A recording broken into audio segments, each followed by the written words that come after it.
Hello everybody, Mr. Tom here, and welcome back to reading.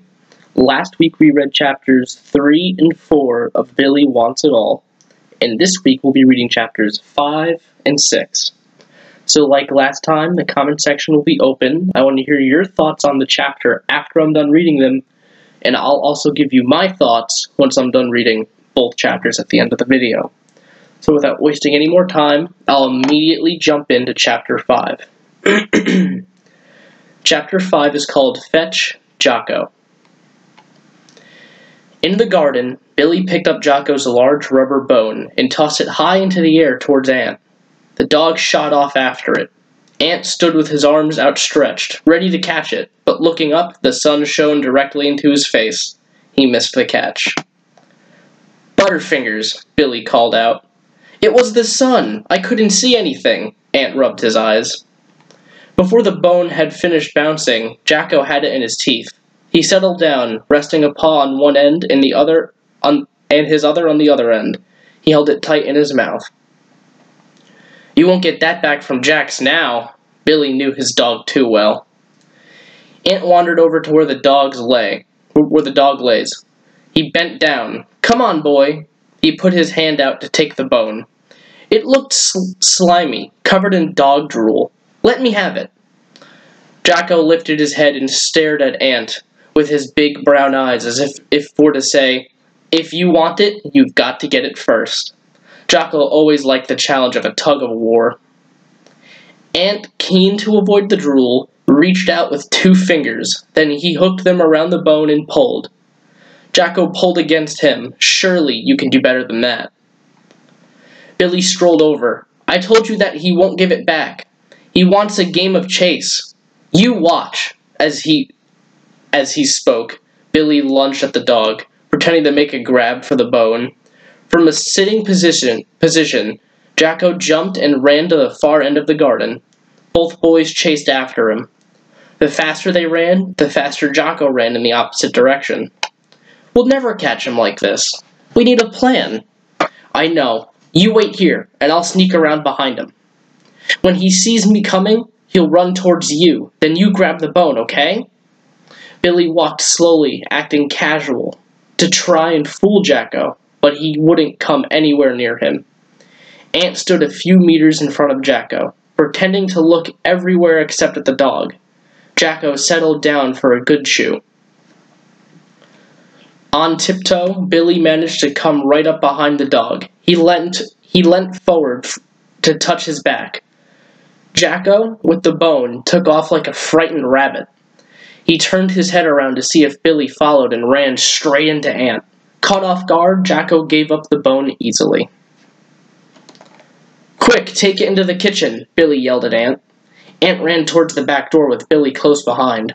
They fell into the kitchen, trying to get away from the dog. Billy kicked at the door to slam it shut. Instead of a bang from the heavy door crashing closed, there came a loud yelp and heavy thud. Jocko's right front leg took the full force of the shutting door, and Jocko, unable to stop, barrel rolled into it. "No!" Billy yanked the door open wide. Jocko lay still. His leg looked mangled, and it oozed blood, mating his golden fur. Billy burst into tears. "Jax!" He squatted beside the dog, unsure of what to do. With the dog laying on his side, Billy could see his little friend's eyes. They seemed cloudy. They meant something was badly wrong. "Sorry, mate," Billy gulped. "I didn't mean to hurt you." He couldn't hold back his tears and let out a deafening cry. "Jocko!" Ant dashed around the house, calling for Billy's parents. He hadn't gone far when Billy's mom appeared. She had heard all the fuss. "Billy? What on earth's happened?" She didn't wait for an answer. From the look of the dog crashed out by the door and the pool of blood, she knew that they needed a vet. The telephone number hung pinned to the kitchen notice board. She dialed quickly. Billy felt too upset to hear. His mom listened and relayed the vet's instructions to Ant. "Keep the dog calm and warm, and use a wet towel to lay over the injury to stop the dog licking it." She looked directly at Ant. "In Jocko's basket, you'll find his blanket. Can you fetch it, please?" Also, by the sink is a small towel. Can you wet it and bring it here? The vet's coming shortly.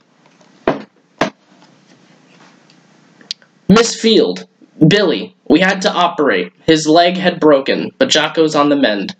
Over the next few weeks, you've got to give him extra special care. No long walks, no climbing stairs, or letting him get up on the sofa. I don't want him to jump down. Make sure he doesn't get out of the garden, and no chasing games. The vet gave Billy a stern look. He's sleeping now from the operation, and I've got some painkillers for him. She handed a plastic jar to Billy's mom. When he's had a dose, he will think he's better and want to play. Dogs are like 2-year-old toddlers. They take no notice of what you say to them. Billy, it's down to you to make sure he behaves and gets better. On the way back from the vet's, Billy asked his dad to stop at everything for pets. Billy's mom took her purse. Billy took a trolley. Billy remembered what the vet had said.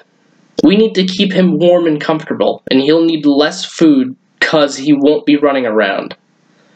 Billy loaded up the trolley with a fleece dog blanket, a dog pillow, a wicker basket with a low side so that Jacko didn't have to step so high, a new smaller feeding bowl, some non-slip dog socks for indoors and for going in the garden, water-resistant dog boots. I think that's enough now. Jacko's accident isn't working out. Quite expensive. But Mom, we want him to get better. Poor Jax. Of course we do. He might be a pet, but he's part of the family. And we love him. Loads, Billy added. Yes, we do, very much. But with your new football kit and your tablet computer... Tablet computer? Am I getting one? Billy rushed over and threw his arms around his mom. Thanks, Mom. He hugged her tight. As I was saying, plus having to pay towards Dad's new car, and now Jacko's vet bills, it's all getting too expensive. Her voice sounded heavy with worry. Across the car park, Billy could see his dad sat in the rear of the new estate car, keeping Jocko company while he waited for them to return. Jocko heard their voice and tried to lift his head. It was proved too much for him, and all he could manage was a swish of his large bush tail. See? He's getting better. Billy so wanted to hug his dog, but knew he mustn't excite him. He settled for giving him a scratch behind the ear. If Jocko could, he would have smiled. That's the end of Chapter 5, and now I will read Chapter 6, which is called Bionic Granddad. Billy, Aunt, and Tom shared the same table in Miss Topnick's Year 5 class. Today, we are looking at robots as part of our design and technology work. Miss Topnick peered over the top of her glasses at her class. Can anyone tell me about robots? No, don't just shout it out. Put your hand first. A forest of arms reached for the sky, but Billy thrust his arm so hard upwards that his bottom lifted clear off his seat. Miss, ask me, please. Well, Billy, it looks like I'd better ask you before you burst. I'm not sure if it's quite the same thing, miss, but my granddad is going to be bionic. Billy looked at Aunt and Tom for their reactions. They both sniggered. What's he on about? Tom said from behind his hand so that Miss wouldn't hear him. Aunt shrugged. Miss Topnick's eyes bulged and her eyebrows disappeared into her hairline. Bionic, you say? What do you mean, your granddad will be bionic? It's true, miss. He's got to have both knees replaced with some new titanium ones. I think it's called. It'll mean he'll be able to run at over 100 miles an hour. All the children in the class laughed. I think your granddad may be playing a joke on you, Miss smiled. Well, me and Mom have to take him to the hospital next week, then he'll come and live with us while he gets better. I'm sure he's going to be in for a knee operation, but I'm not sure he'll be able to run at 100 miles per hour afterward. Maybe, miss. Billy looked down at his desk. I bet he will, he said under his breath, 'cause he's a special granddad. The downstairs hallway in Billy's house was stacked high with tables, chairs, books, vases, china figures, and all sorts and all sorts from where Billy and his dad had removed the furniture from the dining room. Through the front door, Billy's dad staggered, carrying Granddad's favorite comfy armchair. It turned out to be a bit of luck that I crashed the car and got It turned out to be a bit of luck that I crashed the car and got the estate. Otherwise, we'd have to hire a van to move this lot. He plunked the chair in a space near the bottom of the stairs and smiled at Billy. Dad, don't say that. What would have happened if it had been really bad and you had died or something? I know. Sorry, Billy. I shouldn't joke like that. I'll need your help to get the mattress in from the car. His dad squeezed Billy's arm's muscles. Mom told me how strong you are, carrying those potatoes. Will Granddad stay long? That's a strange question. His dad frowned. Deep lines formed between his eyes. You love your granddad. He's the only one you've got. Yes, of course, but if he's to live in our dining room, we won't be able to use it. That's what I meant. Billy connected up several more ornaments and placed them with the rest. It's just that the dining room always reminds me of your mom, Granny Nanafield. Whenever she came around, she always bought yummy cakes, and she told us loads of stories about her being a little girl. She was my favorite granny, and I miss her. Billy let a small tear roll down his cheek. I miss her too, son. His dad put his arms around Billy's shoulders and gave him a squeeze. That's why we need to look after Granddad. Once he has his new knees, he won't be able to do much for himself for 6 weeks or more. We'll have to act as his legs. And Jocko, Billy offered. If we make a tray with ropes and tie it to Jocko's back, then we can get him to carry stuff from the kitchen to Granddad's bedside. Not at the moment. Poor chap still has a limp. Have you seen Jocko trying to stand up? He can't put any weight on his leg. I didn't mean to hurt him, Dad. We were just playing. Billy felt sick inside at the reminder of Jocko's broken leg.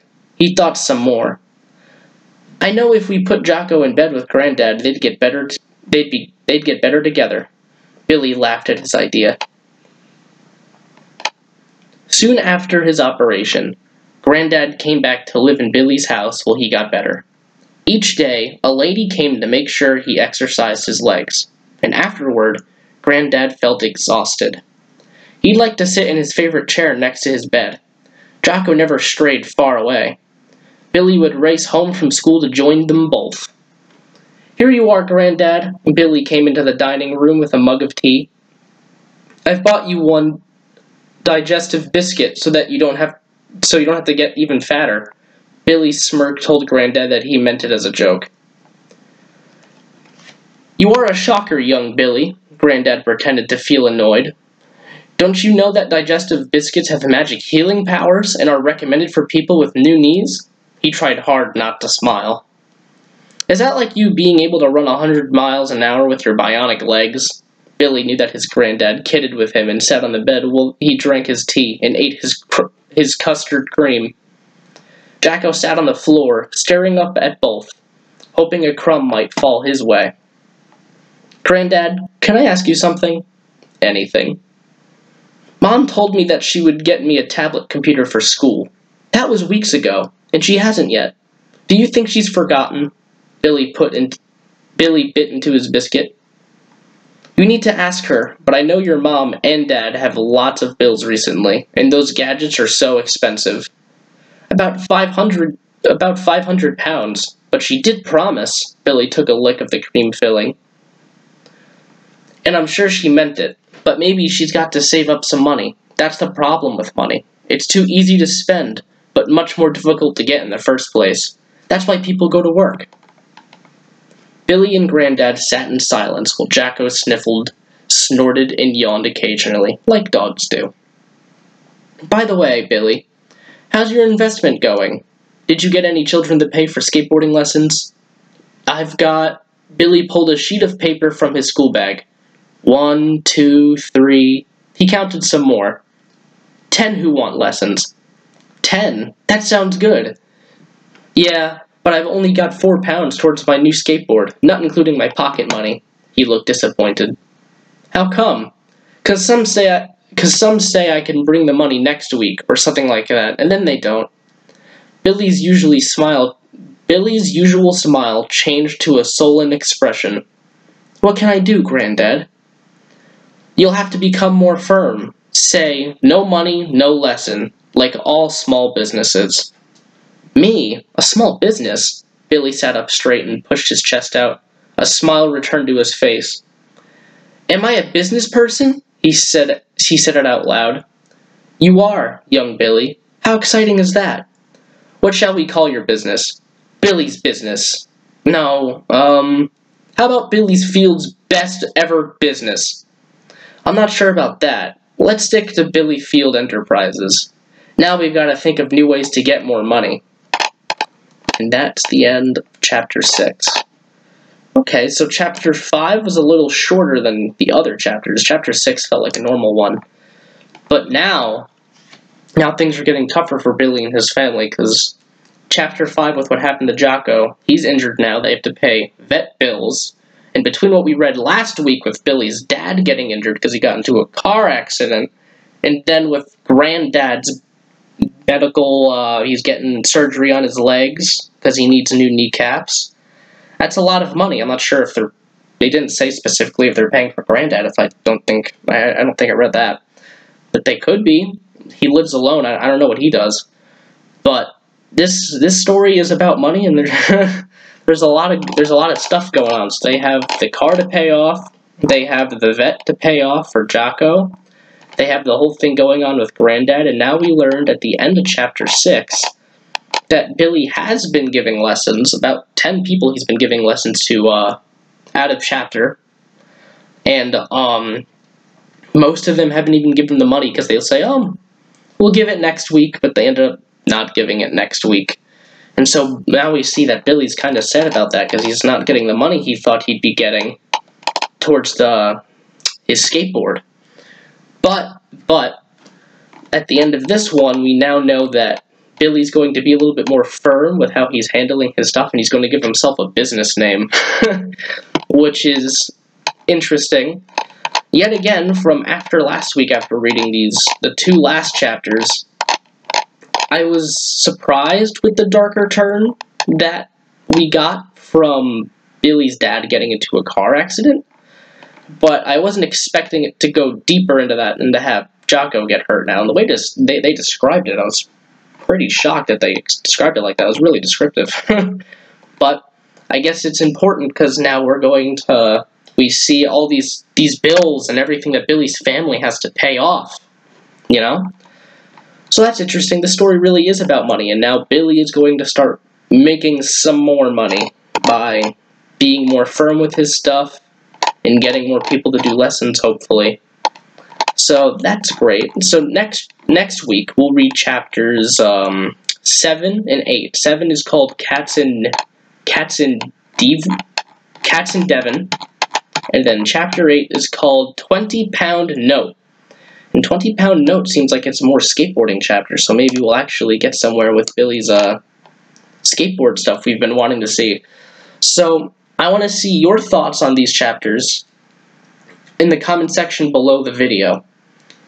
I hope you all enjoyed the read. Sorry it was a little quicker than last week. Chapter 5 is a little shorter, but hopefully next week we'll have a little bit longer, more normal-sized chapters. So until then, enjoy your week, stay healthy, and I'll see you next week for the next 2 chapters. Bye-bye.